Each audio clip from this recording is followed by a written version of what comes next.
So guys, ito pa.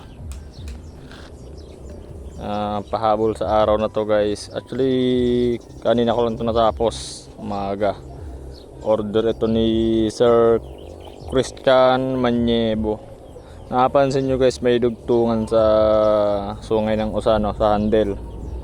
So yan yung ginawa namin. Actually napag-usapan namin yan nung may-ari na dudugtungin namin yung dalawang sungay para makuha tong ganitong angle ng handle. Kasi meron siyang pattern nito. Tsaka yung blade, meron kaming ginayahan. And yan. Tagos din siya. Ang pinaka purpose daw nito guys, pang katay ng kambing. So yan, ewan ko.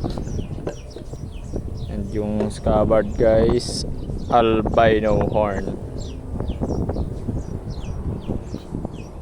Yan, albino horn siya. Ang hindi ko pa nasusubukan, ayan, mag belt loop ng maliit. Kaya yun yung ginawa namin guys, naka belt loop yan na maliit. Napakaangas din pala. Tsaka matibay. Kasi, 'di ba? Limang pin.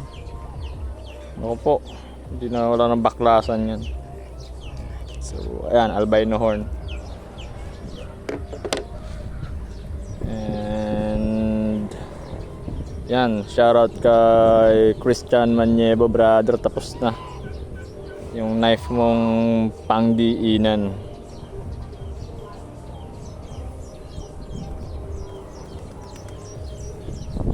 Ipasok na natin guys.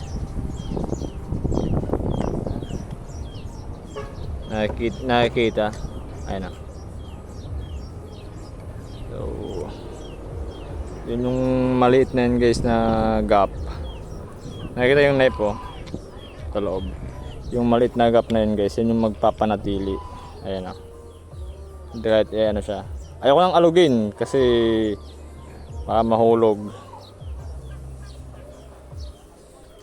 Diyan mga brother, yung mini knife ni Sir Christian.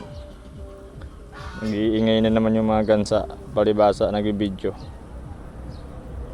So yan, magandang hapon sa lahat. Ang nakasalang pala ngayon guys ay kay Sir Kaloy, yung 6 knife niya, yung 13 inches. So yan, i-share ko lang mga brother. Thank you.